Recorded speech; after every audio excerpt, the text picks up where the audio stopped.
The emergency room doors burst open as Jae-hyun J. Park strode through Miami General Hospital, his Armani suit incongruous among the medical chaos. Blood stained his white shirt, not his own, and his dark eyes scanned desperately for the trauma bay. His lieutenant had been shot, and Jay's world of power and control meant nothing here. "Sir, you can't," a security guard began. But one look at Jay's face silenced him. That's when he saw her. Kira Thompson moved with practiced efficiency between patients, her scrubs pristine despite the Christmas Eve mayhem. Her natural curls were pulled back, revealing the graceful neck he'd once kissed 1,000 times. She hadn't seen him yet. Focused entirely on saving lives, the same compassion that had made him fall in love with her 5 years ago.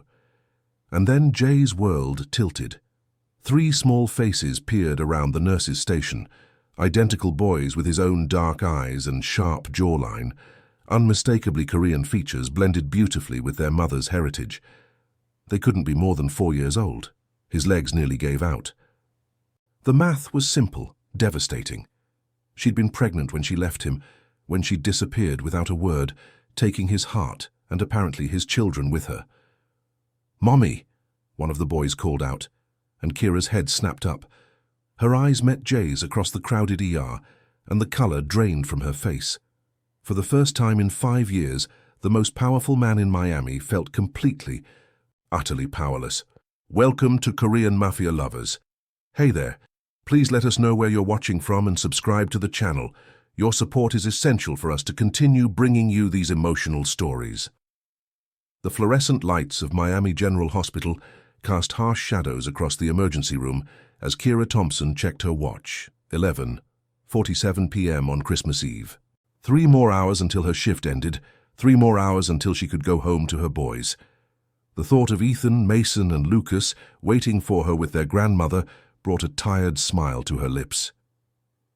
"Kira, incoming trauma in Bay 3, Dr. Martinez called out, snapping her back to reality. "GSW to the chest, ETA 2 minutes. She nodded, already moving toward the trauma bay.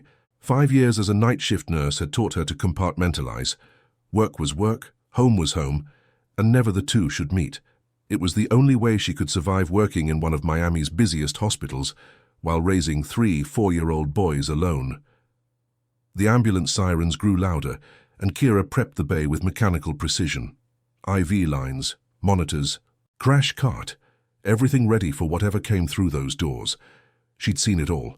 Gang violence, domestic disputes, drug overdoses. Miami's underbelly revealed itself in her ER every night. What she hadn't expected was for her past to walk through those doors. The paramedics burst in first, wheeling a man in an expensive suit who was clutching his chest and barking orders in Korean.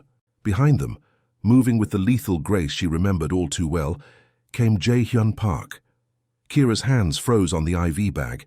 5 years melted away in an instant. He looked exactly the same, sharp jawline, intense dark eyes, perfectly styled black hair. The same man who had whispered promises in the dark, who had made her believe in forever. The same man whose world had nearly destroyed her. Jay's eyes swept the trauma bay, clearly assessing threats and exits, old habits from a life she'd tried to forget. When his gaze landed on her, she watched recognition flicker across his features, followed immediately by something that looked like pain. "Ma'am, we need to get him stabilized," Dr. Martinez said, pushing past her toward the patient. Kira forced herself to move, to be professional. The injured man was conscious but losing blood fast. As she worked to establish an IV line, she could feel Jay's presence like electricity in the air. He stood against the wall, silent but commanding, his very stillness somehow more intimidating than any threat. "What happened?" Dr. Martinez asked as they worked. "Drive-by shooting," one of the paramedics reported. "Bullet missed the heart by inches." Kira's hands remained steady as she drew blood for typing, but her mind raced. This was Jay's world, the world she'd fled from when she discovered she was pregnant, the world of violence and danger that she'd sworn her children would never know. "He's stable for now," Dr. Martinez announced after 20 minutes of intense work. "We need to get him to surgery." As the team wheeled the patient toward the elevator, Jay stepped forward. For a moment, Kira thought he might follow his man upstairs. Instead, he turned to her. "Kira." Her name on his lips was barely a whisper, but it hit her like a physical blow.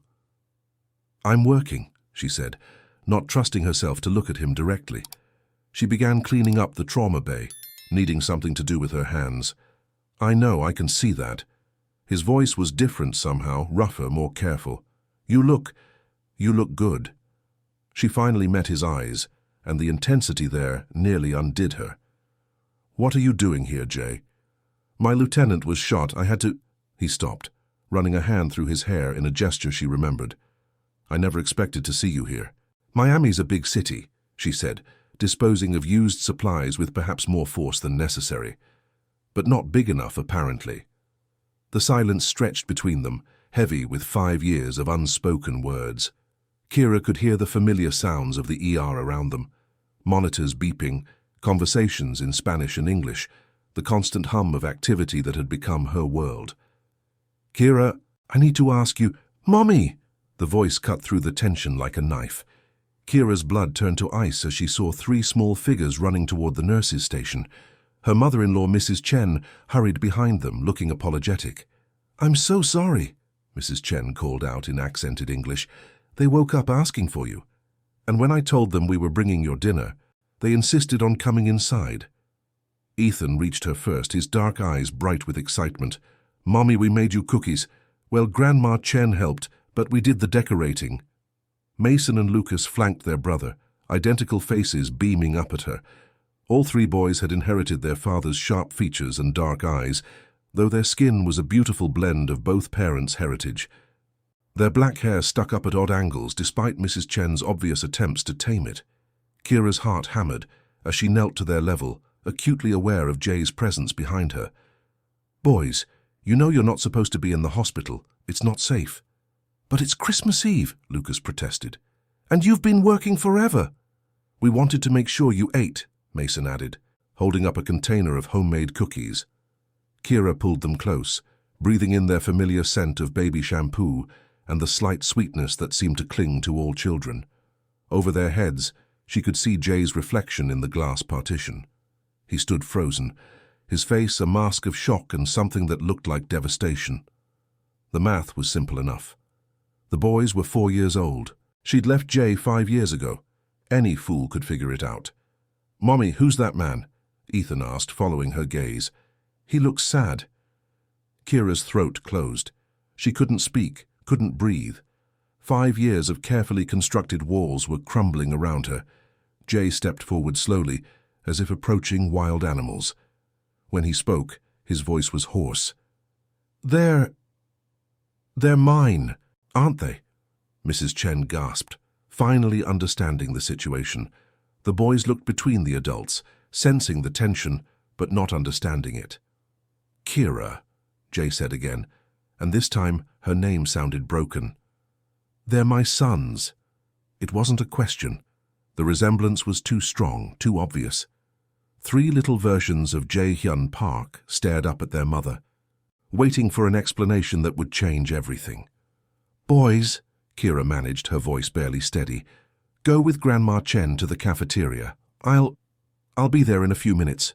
"But, Mommy—" "Now," she said more firmly, and something in her tone made them obey. Mrs. Chen gathered them up, shooting worried glances over her shoulder as she led them away. When they were alone again, Jay moved closer. 5 years, he said, his voice raw. 5 years, Kira. You've been raising my children for 5 years and I never knew they existed. You made your choice, she whispered, finally meeting his eyes. You chose that life over us. I never chose anything over you. You left. You disappeared without a word, without giving me a chance to what? To promise you'd change?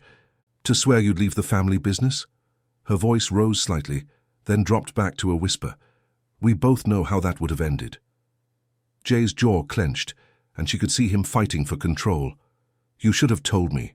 Whatever you thought of me, whatever you believed I was capable of, I had a right to know about my children. And they had a right to safety, to a normal life. Look around, Kira, he said, gesturing to the ER. You work nights in one of the most dangerous hospitals in Miami. You think this is safer than anything I could have provided? The accusation hit home, and Kira felt tears prick her eyes. At least here, the danger isn't sleeping in my bed. The words hung between them like a physical blow.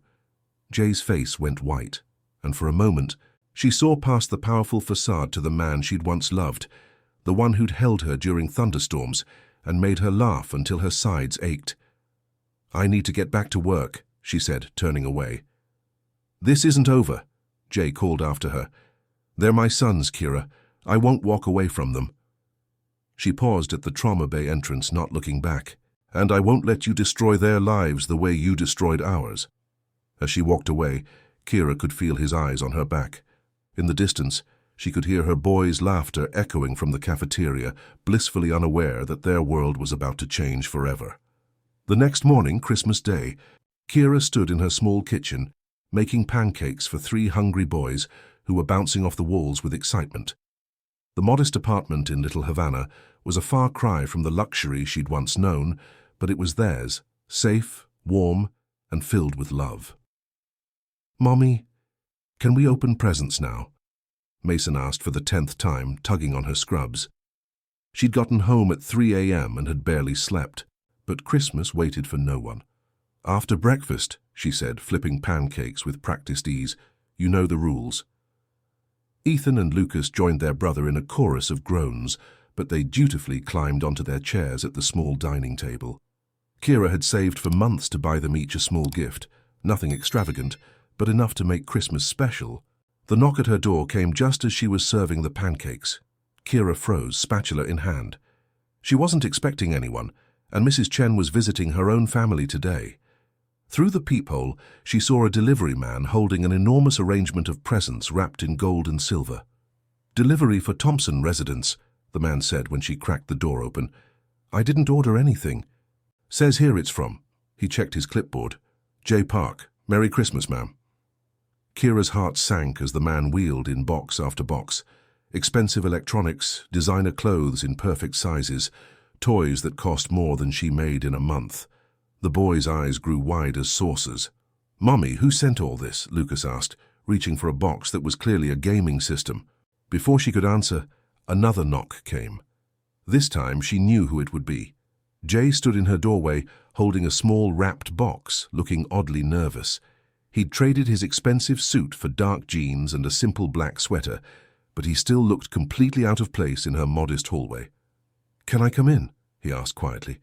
"Boys, go brush your teeth," Kira said without taking her eyes off Jay. "But the present, now." They scrambled toward the bathroom, whispering excitedly about the mysterious gifts. When they were gone, Kira stepped aside to let Jay enter. He moved carefully through her small living space, taking in the second-hand furniture, the photos of the boys covering every surface, the small Christmas tree decorated with handmade ornaments. His expression was unreadable. "You can't just show up here," Kira said, closing the door. "You can't buy them with expensive gifts." "I'm not trying to buy them." Jay set the small box on her coffee table. I don't know what I'm trying to do." "You're trying to control the situation. It's what you do." He turned to face her, and she was surprised to see vulnerability in his dark eyes. "I spent all night thinking about them, about you, about the last 5 years." He ran a hand through his hair. "I have 3 sons, Kira. 3 sons who don't know I exist. And whose fault is that?" "Yours," he said quietly, and the simple honesty of it hit her like a slap. "You made the choice to keep them from me. I understand why. I even understand that you thought it was the right choice. But it was still your choice." Kira sank onto her couch, suddenly exhausted. "You don't understand anything. You have no idea what it was like being pregnant and alone, wondering if you'd come home every night. If our children would grow up without a father because he got himself killed playing gangster." "I'm not playing anything," Jay said, his voice hardening. "This is my life, my family's legacy. And that's exactly why I left." The bathroom door opened, and 3 small heads peeked out. "Are we in trouble?" Ethan asked hesitantly. "No, baby," Kira said, forcing a smile. "Come here." They approached cautiously, clearly sensing the tension between the adults. Jay knelt down to their level, and Kira's heart clenched at how natural the movement seemed. "Boys," she said carefully, this is your father." The silence that followed was deafening. 3 pairs of dark eyes, so like their father's, stared at Jay with curiosity and confusion. "Our daddy?" Mason asked finally. "But you said our daddy had to go away before we were born." "I did have to go away," Jay said softly, his voice thick with emotion.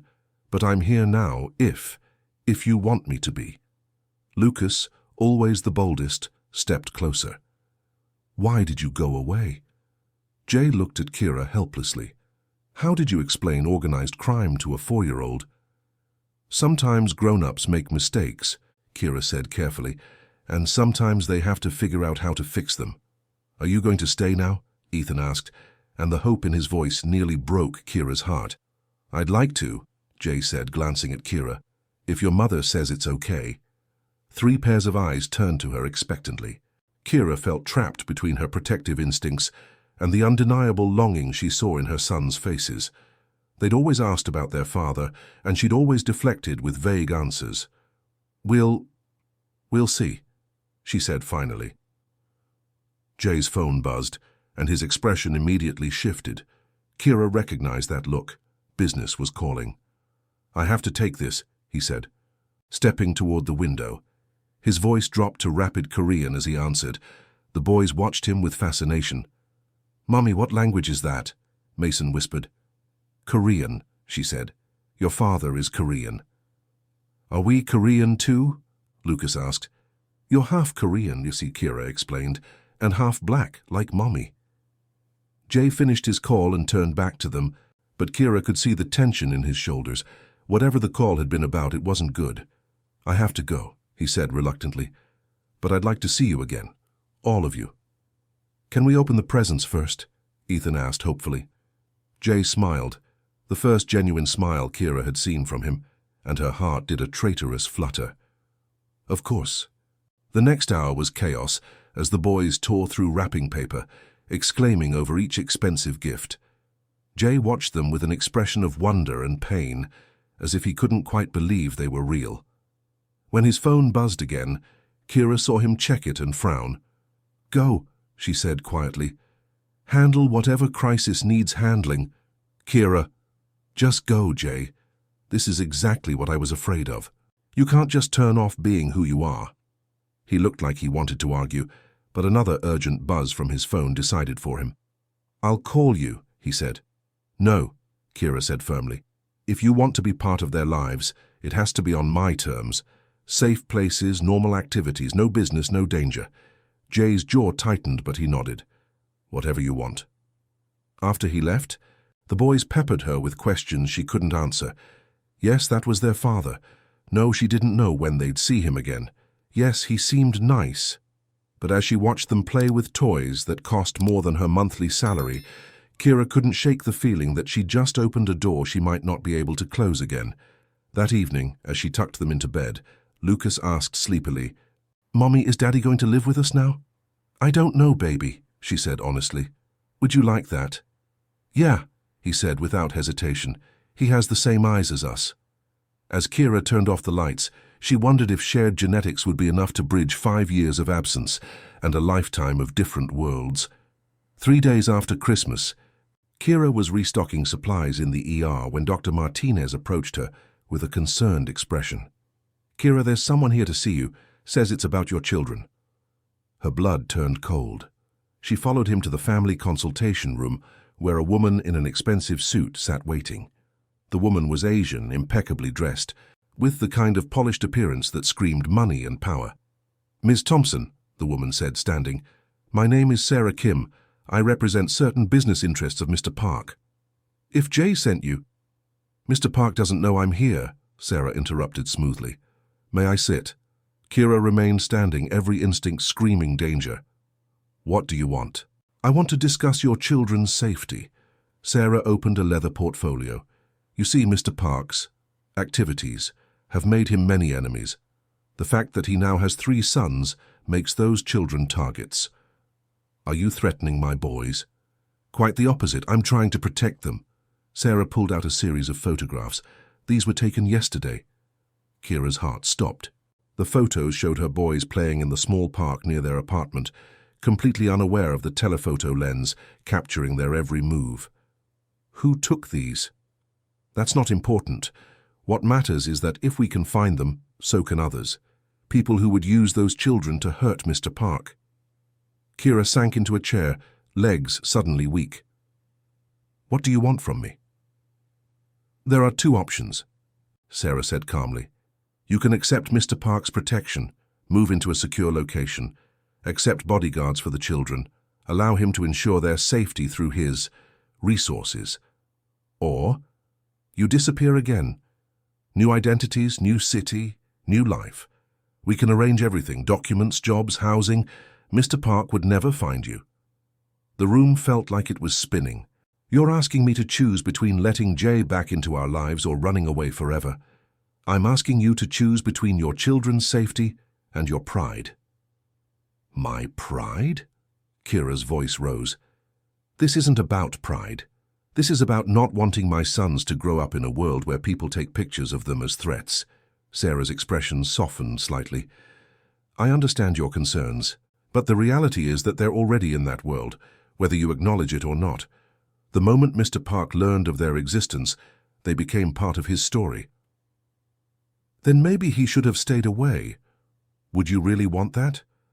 Would you want him to walk away from his own children? The question hit home because Kira had seen the wonder in Jay's eyes when he looked at the boys, the careful way he'd knelt to their level, the genuine smile when they'd opened their presents. I need time to think. You have 24 hours, Sarah said, standing. After that, the choice may be taken out of your hands. That evening, Kira sat in her living room watching the boys play with their new toys, her mind racing.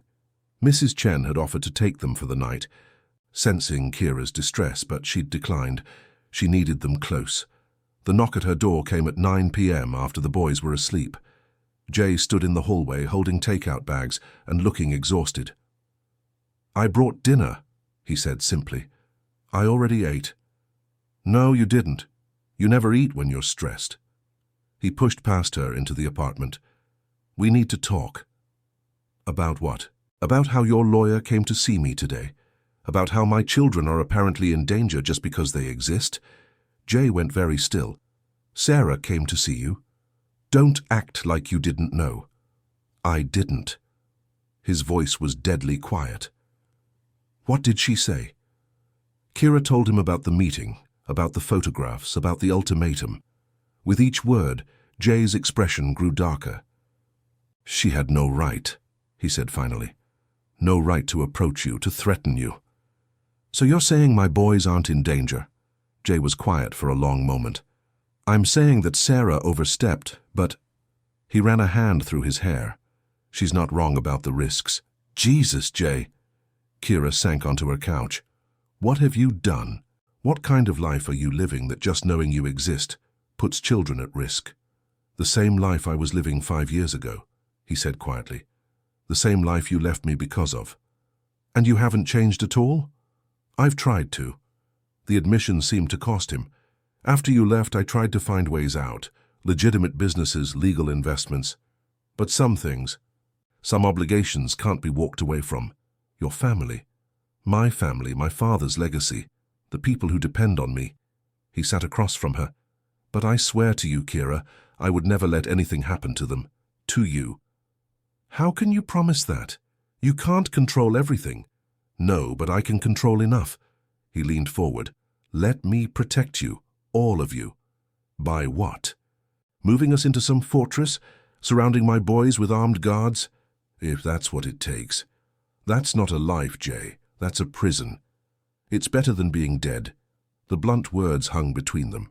Kira thought about the photos, about strangers watching her children, about the careful way Jay had checked the exits when he'd entered the ER. There has to be another way. There is. Jay's voice was careful. I could walk away, disappear from their lives completely. Sarah was right about that option. Is that what you want? What I want doesn't matter. What matters is keeping them safe. Kira studied his face, seeing the pain he was trying to hide. You want to know them. I want to know everything, he said quietly. Their favorite foods, their fears, their dreams. I want to teach them Korean, tell them about their grandfather, show them where they come from. I want to be their father, Kira. but not if it puts them in danger. And if I say no, if I take Sarah's offer and disappear, then I'll let you go." His voice was barely a whisper. Again. The simple word carried 5 years of pain, and Kira felt her carefully constructed walls beginning to crumble. She thought about the boys' excitement when they'd met their father, about the way they'd immediately gravitated toward him, about the questions they'd been asking ever since. "I need guarantees," and she said finally. "Anything. No business around them, ever. No meetings, no phone calls, no associates. Done. No weapons in their presence." Jay hesitated, then nodded. "Agreed. And if I ever feel they're in danger, real danger, we're gone. No arguments, no negotiations." "Understood." Kira took a shaky breath. Okay. You can see them. Supervised visits, public places, we'll figure it out as we go." The relief on Jay's face was so profound that Kira had to look away. When she looked back, his eyes were suspiciously bright. "Thank you," he said simply. "Don't thank me yet. This is going to be complicated." "I know." "And Jay?" She met his eyes. "If you hurt them, if you disappoint them or break their hearts, I will make you disappear myself. Are we clear?" For the first time since he'd walked back into her life, Jay smiled. Crystal clear. As he left that night, Kira stood at her window watching him drive away. She'd just made a decision that would change everything, and she could only hope she wouldn't live to regret it. In the distance, she thought she saw a car following his, but when she looked again, the street was empty. 2 weeks into their new arrangement, Kira was beginning to think it might actually work. Jay had been nothing but respectful, showing up for scheduled visits with the boys, taking them to parks and museums, never once bringing his business into their world. The boys adored him. She watched from a bench as Jay taught them to throw a football in Bayfront Park, his patient voice carrying across the grass as he corrected their form. Ethan had inherited his father's natural athleticism, while Mason and Lucas were more interested in the science of the spiral than the actual throwing. "He's good with them," Mrs. Chen observed, settling beside her with 2 cups of coffee. "Too good," Kira muttered, then immediately felt guilty. Wasn't this what she'd wanted? For her sons to have a father? "You're afraid," Mrs. Chen said gently. "Terrified," Kira admitted. "They're getting attached to him. What happens when this all falls apart? What makes you think it will?" Before Kira could answer, her phone buzzed. Unknown number. "Hello? Ms. Thompson? This is Detective Rivera, Miami PD. I need to speak with you about Jae-hyun Park." Kira's blood turned cold. "I'm sorry, who? Please don't play games, ma'am. We know about your relationship with Mr. Park and we know about the children. We need to talk." Across the park, Jay was lifting Lucas onto his shoulders while the other boys laughed. They looked like any normal family enjoying a Sunday afternoon. "I don't know what you're talking about," Kira said. "Ms. Thompson, 3 days ago, a rival organization made a move against Mr. Park's interests. 2 men are dead. We have reason to believe your children may be targets for retaliation." The phone nearly slipped from Kira's numb fingers. "What?" "We need you to come in, today, and bring the children. I need to think about this." "Ma'am, thinking time is over. We can protect you, but only if you cooperate." The line went dead. Kira stared at her phone, mind racing. "What's wrong?" Mrs. Chen asked, alarmed by Kira's expression. "I have to go." Kira stood on shaky legs. "Can you take the boys home?" "Kira, what's happening?" But Kira was already walking toward Jay, her heart hammering.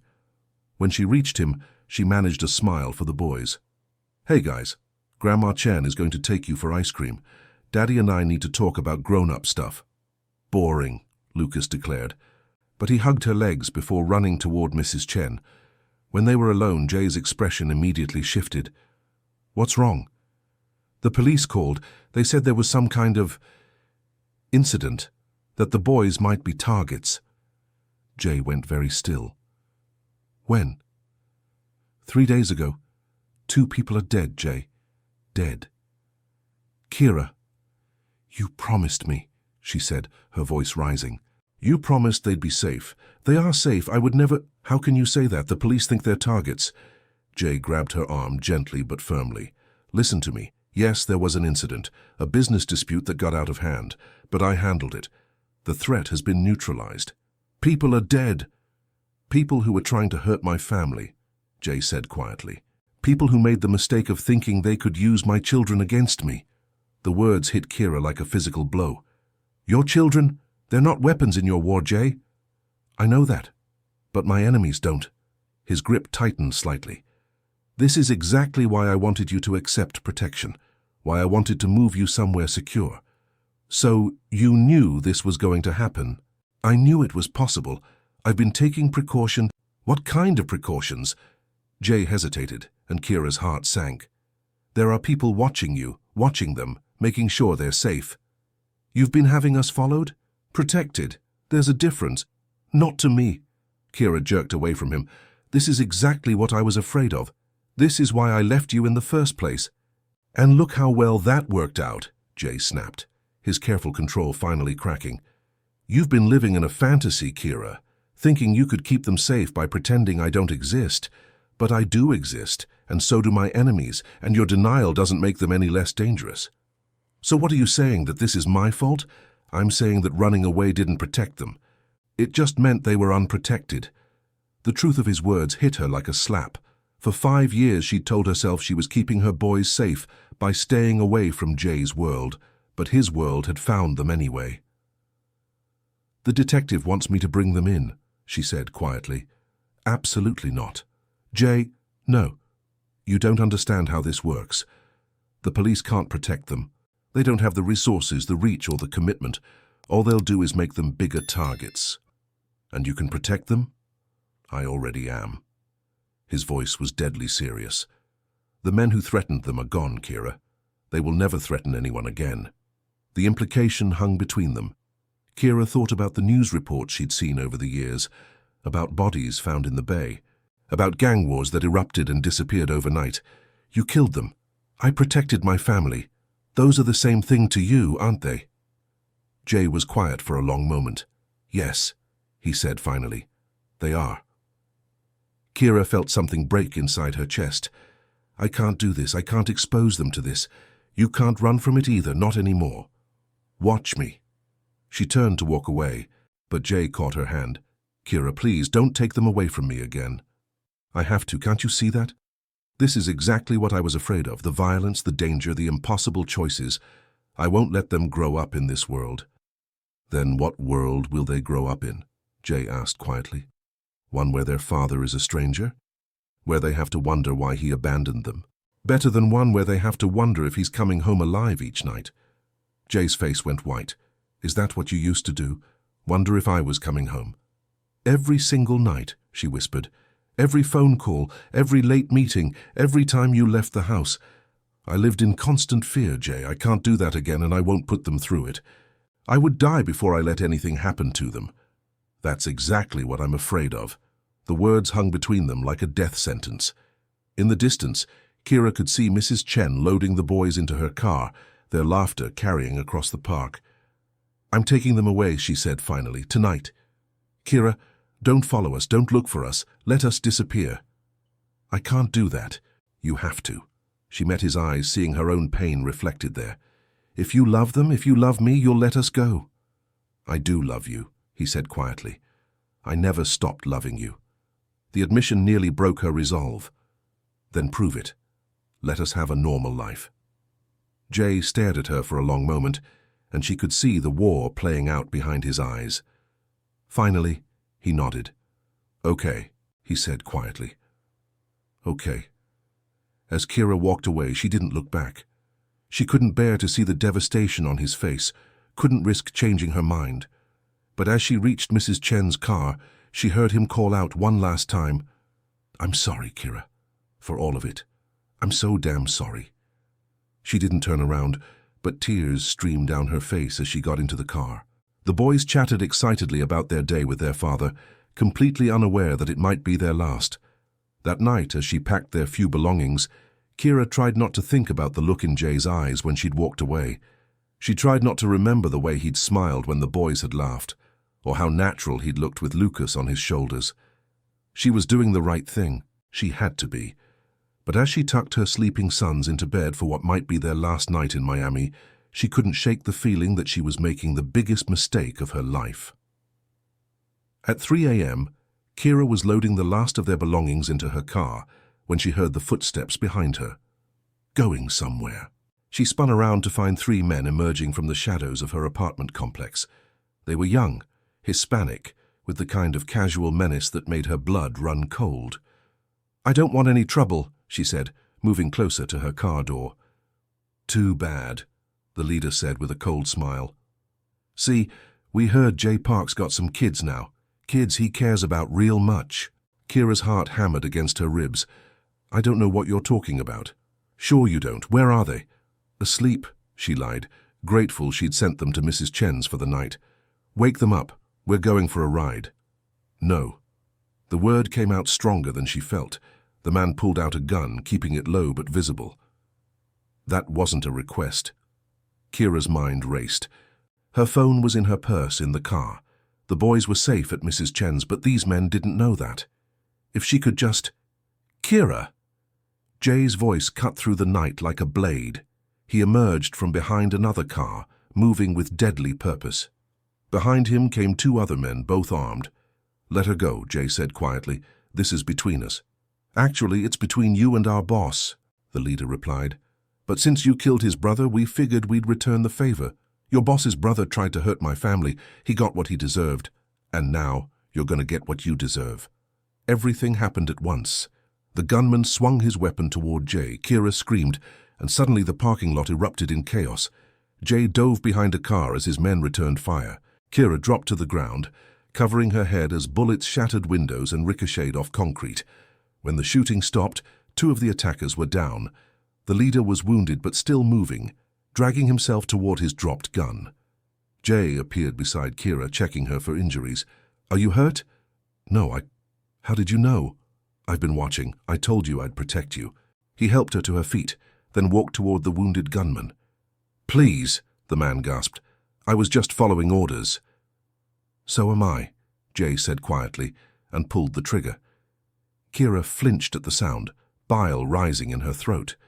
When she opened her eyes, Jay was walking back toward her, his expression calm as if he'd just taken out the trash. "We need to go," he said. "Police will be here soon." "Jay, you killed him. He was going to kill you, kill our children." Jay's voice was matter-of-fact. "I don't feel bad about that." "How can you be so calm?" "Because this is my world, Kira. This is what I do to protect the people I love."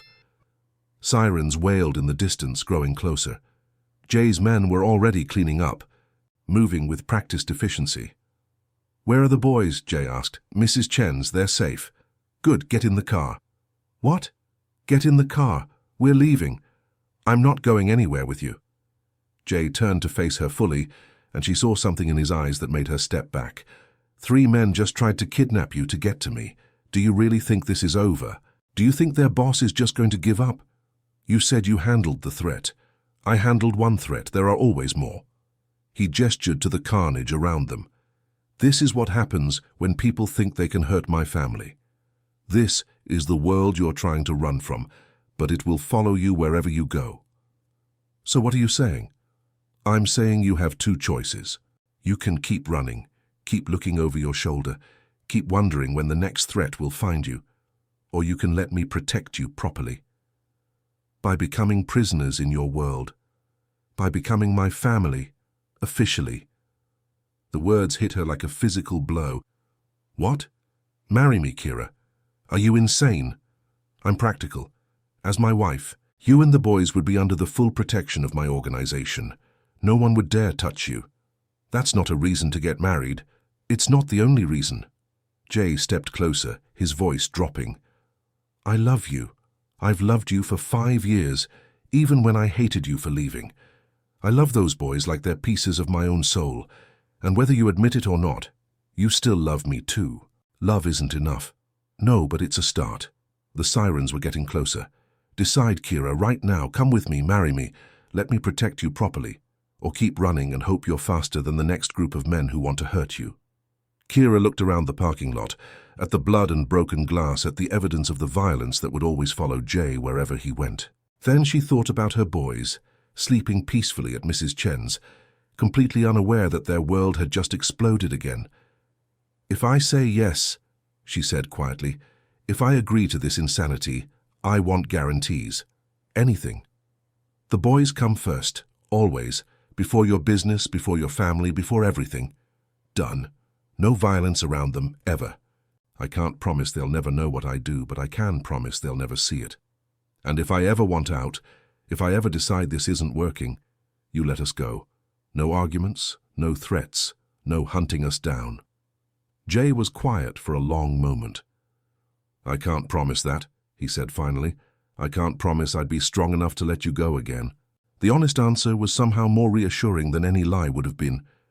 "Okay," she said quietly. "Okay. Yes. God help me. Yes." Jay's relief was so profound that his knees nearly buckled. He pulled her into his arms, holding her tight against his chest as police cars screamed into the parking lot. "I won't let you regret this," he whispered into her hair. "I already regret it," she whispered back, "but I'm tired of running." As Jay's men handled the police with what was clearly practiced efficiency, Kira realized she'd just made a deal with the devil. But as she thought about her boys, about the men who'd been willing to hurt children to make a point, she knew she'd made the only choice she could. She just hoped they'd all survive it.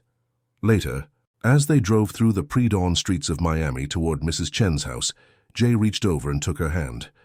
On Christmas, the Korean Mafia boss finds his ex-wife with 3 children identical to him, he said quietly, and despairs. What? That's how this story started, isn't it? With despair, with the realization of everything I'd lost, everything I'd missed. Kira squeezed his hand. And how does it end? With hope, Jay said simply. With a second chance I don't deserve but will fight like hell to keep. As they pulled into Mrs. Chen's driveway, Kira could see 3 small faces pressed against the window, having been awakened by the sound of the car. When they saw their parents together, their faces lit up with joy.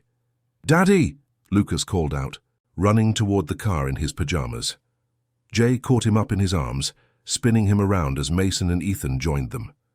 For a moment, they looked like any normal family reuniting after a difficult night. But as Kira watched Jay hold their sons, she could see the subtle way he positioned himself between them and the street, the careful way his eyes scanned for threats, even as he smiled and laughed with the boys. This was her life now, love and danger, protection and violence, all wrapped up in one impossible package. She just hoped love would be enough to see them through. Years later, Kira stood in the kitchen of their Coral Gables mansion, watching through the window as Jay taught their sons, now tall, confident teenagers, how to change the oil in his car. The boys had inherited their father's mechanical aptitude, along with his sharp features, though they'd gotten their mother's compassion and moral compass. The house was a fortress, disguised as a family home, with security systems that would make the Pentagon jealous and guards who doubled as groundskeepers. But inside these walls, they'd managed to build something beautiful, a real family, complicated and imperfect, but undeniably theirs. "Mom, Dad's speaking Korean again," Ethan called out, now 15, and the spitting image of his father. "Tell him dinner's in 10 minutes, she called back, smiling as she heard Jay switch to English to explain the finer points of engine maintenance. The boys knew what their father did for a living. It was impossible to hide completely as they got older. But they also knew the man who helped with homework, who attended every school play and soccer game, who tucked them in with Korean lullabies when they were sick. Jay had kept his promises.